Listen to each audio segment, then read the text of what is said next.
بسم اللہ الرحمن الرحیم۔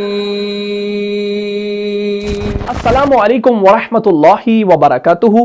احکام و تجوید کلاس میں آپ کا خیر مقدم ہے۔ آج کا جو ہمارا ٹاپک ہے وہ ہے حمزہ کے احکام کے بارے میں۔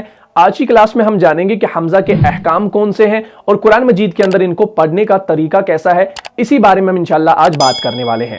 جیسا کہ آپ لوگ جانتے ہیں کہ ہماری جو پچھلی کلاس تھی حمزہ قطعی کے بارے میں، مجھے امید ہے آپ نے اس کلاس کو پورا دیکھا ہوگا اور سمجھا بھی ہوگا۔ اگر آپ نے اس کلاس کو پورا دیکھا ہے اور سمجھا بھی ہے تو آج کی کلاس آپ کو آسانی کے ساتھ سمجھ میں آ جائے گی۔ اگر آپ میں سے کسی نے اس کلاس کو ابھی تک نہیں دیکھا ہے تو یہاں پر جو آئی کا بٹن شو ہو رہا ہے اس پر آپ کلک کیجئے اور اس ویڈیو کو شروع سے لے کر آخر تک ضرور دیکھیے، بہت ہی زیادہ فائدہ ہوگا۔ تو چلتے ہیں ہم اپنے مین ٹاپک کی طرف جو کہ ہے حمزہ کے احکام کے بارے میں۔ تو سب سے پہلے ہم یہاں پر جانتے ہیں کہ حمزہ کے جو احکام ہیں وہ کون سے ہیں۔ حمزہ کے جو احکام ہیں وہ 4 ہے۔ کتنے ہیں بھائی؟ 4 ہے۔ کیا کیا؟ سب سے پہلا ہے تحقیق، دوسرا ہے تسہیل، تیسرا ہے ابدال اور چوتھا ہے حذف۔ تو یہ 4 احکامات ہیں کس کے؟ حمزہ کے۔ اس بات کو ذہن میں رکھیے گا۔ اب یہ جو 4 ٹرمز ہے، آج ہم خالی یہاں پر جو ہے پہلی والی ٹرم جو کہ تحقیق ہے، آج ہم تحقیق کے بارے میں پڑھنے والے ہیں اور باقی جو ٹرمز رہ جاتی ہے اس کو ہم انشاءاللہ اگلی آنے والی ویڈیوز میں بھی انشاءاللہ ڈسکس کریں گے۔ تو سب سے پہلے یہاں پر آپ نے جو کام کرنا ہے تحقیق کو سمجھنا ہے۔ بالکل آسان طریقے سے، عام فہم طریقے سے سمجھانے کی کوشش کروں گا کہ تحقیق ہوتا کیا ہے۔ تحقیق سمجھ میں آ گیا، اس کا معنی سمجھ میں آ گیا، اس کا اصطلاحی معنی سمجھ میں آ گیا تو اس کا قاعدہ اور ایگزامپلز آسانی کے ساتھ آپ کو سمجھ میں آنے لگیں گی۔ تو دیکھیں تحقیق کا لغوی معنی جو ہے سب سے پہلے ہم یہ بیان کرتے ہیں۔ تحقیق کا لغوی معنی ہے خوب واضح کرنا۔ کیا ہے بھائی؟ خوب واضح کرنا۔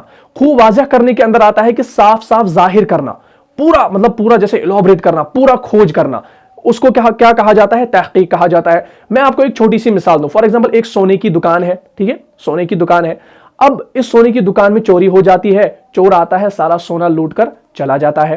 اب جب دکان کا مالک صبح آتا ہے دکان پر تو دکان کو دیکھتا ہے بھائی دکان کے اندر تو پورا مال ہی غائب ہے، سب کچھ تو لوٹ مار کر لی گئی ہے۔ اب کیا کرے گا مالک جائے گا پولیس اسٹیشن جانے کے بعد پولیس آفیسر سے بتائے گا بھائی کل ایسے معاملہ ہوا ہے میرے دکان کے اندر، تو آپ اس کی تحقیق کیجئے، آپ اس کی تحقیقات کیجئے، یعنی آپ یہ واضح کیجئے، آپ صاف صاف یہ ظاہر کر دیجئے کہ یہ ہوا کیسے۔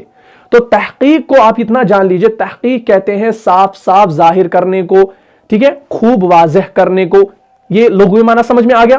لیکن اب تجوید کے اندر تحقیق کا کیا دخل ہے یہ ہم نے جاننا ہے، ٹھیک ہے جی، کیونکہ تحقیق حمزہ کے احکام کے اندر آتا ہے تو اس کا کیا دخل ہے۔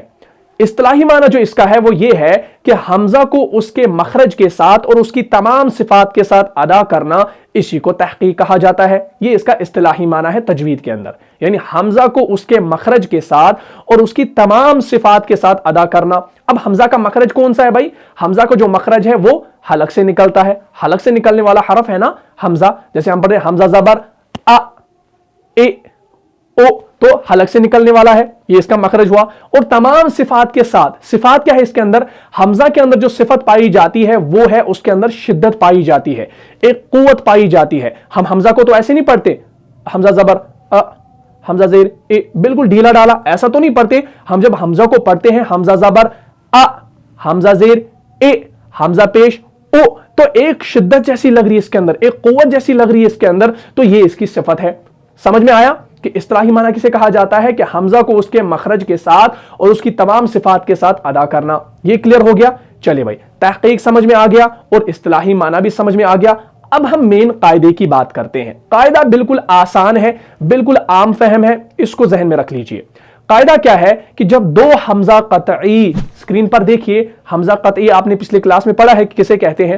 جب 2 حمزہ قطعی ایک یا 2 کلمے کے اندر جمع ہو تو حمزہ قطعی کو تحقیق کے ساتھ پڑھا جائے گا، یہ اس کا قاعدہ ہے۔ بس اتنا قاعدہ یاد رکھ لو کہ جب 2 حمزہ قطعی ایک یا 2 کلمے کے اندر جمع ہوں، ٹھیک ہے جی، جب 2 حمزہ قطعی ایک کلمے میں جمع ہو تو کیا ہوگا؟ وہاں پر اس حمزہ قطعی کو تحقیق کے ساتھ پڑھا جائے گا۔ کیا پڑھا جائے گا؟